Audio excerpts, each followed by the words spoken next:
वैभववाडी विधानसभा मतदारसंघातील जनतेचा कौल अनपेक्षित असल्याचं वक्तव्य उद्धव बाळासाहेब ठाकरे पक्षाचे जिल्हाध्यक्ष संदेश पारकर यांनी केलं। यावेळी मतदारांचे देखील आभार संदेश पारकर यांनी मानले।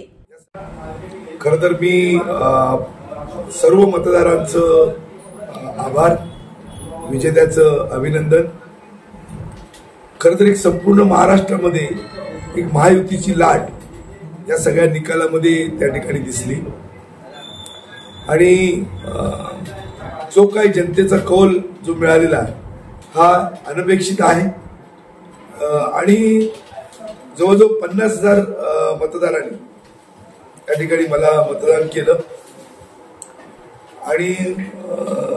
जो कौल आहे जनतेचा जो कौल आहे हा जनतेचा कौल त्या ठिकाणी मला मान्य आहे। पण माझी जी जबाबदारी आहे, ज्या लोकांनी माझ्यावर विश्वास टाकला त्या लोकांना त्या ठिकाणी न्याय देणं, त्यांच्या प्रश्नांवर त्या ठिकाणी भूमिका जबाबदारीने घेणं, ती भूमिका सातत्यानं मी घेईन आणि सगळ्याच या मतदारसंघातल्या सगळ्या प्रश्नांची मी त्या ठिकाणी लढण्याचा माझा प्रयत्न राहील। खरं तर आज या सगळ्या निकालानंतर जी संपूर्ण महागाई आहे, जी बेरोजगारी आहे, हे प्रश्न जे आहेत आणि ज्यांच्या हातामध्ये गेली अनेक वर्ष सत्ता आहे त्यांनाच परत जनतेनं दिलेला कौल ही म्हणजे आश्चर्यकारक हा संपूर्ण निकाल आहे, अनपेक्षित निकाल आहे। आणि म्हणून मतदार याच्याकडे कशा पद्धतीनं पाहतात या सगळ्या निकालाकडे, आजचा सुद्धा एक माझ्यासारख्या नेत्यावर किंवा लोकप्रतिनिधीवर एक प्रश्न माझ्यासमोर निर्माण झालेला आहे की अशा पद्धतीचा कारभार असताना सुद्धा पुन्हा एकदा परत सत्ता याच लोकांकडे त्या ठिकाणी पद देणं, हा निकाल एक अनपेक्षित आहे। आणि मला त्या ठिकाणी उमेदवारी जी मिळाली त्याच्यामध्ये फार थोडा वेळ मला मिळाला, फार कमी वेळ मिळाला आणि त्याचबरोबर पैशाचा सुद्धा अमाप वापर या सगळ्या निवडणुकीमध्ये झाला। जे मुंबईचे मतदार हे त्या ठिकाणी मोठ्या प्रमाणात आणले गेले, प्रत्येक मतदाराचं त्या ठिकाणी पैशाचं वाटप झालं, त्याची किंमत ठरवली गेली आणि ही निवडणूक म्हणजे सर्वसामान्य विरुद्ध प्रचंड पैसा अशा पद्धतीची निवडणूक झाली। आणि या निवडणुकीमध्ये जनतेचा जो कौल आहे हा कौल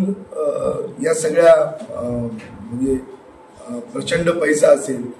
महागाई असेल, बेकारी असेल, हे सगळे मुद्दे सगळे बाजूला ठेवून कुठंतरी तात्पुरत्या फायद्याकडे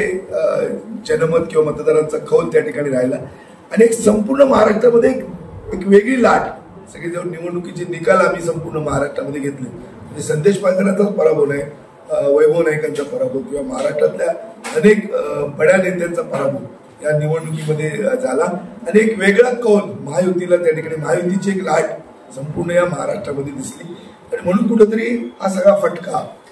किंवा हा जो सगळा जो निर्णय त्या ठिकाणी अनपेक्षित निर्णय या सगळ्या मतदारसंघामध्ये किंवा या महाराष्ट्रामध्ये त्या ठिकाणी आलेला आहे। पण तरी सुद्धा ही लढाई होती, एक आव्हान होतं, तगडं आव्हान होतं आणि त्या लढाईला मी सामोरं गेलो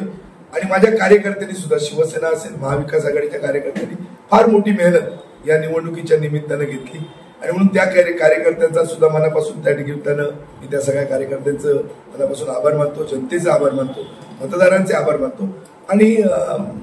ही निवडणूक किंवा ही लढाई ही संपलेली नाही, अजूनही पुढच्या काळामध्ये ही लढाई चांगल्या पद्धतीनं लढली जाईल आणि शेवट जोपर्यंत यश मिळत नाही तोपर्यंत ही निवडणूक, ही लढाई ही लढली जाईल।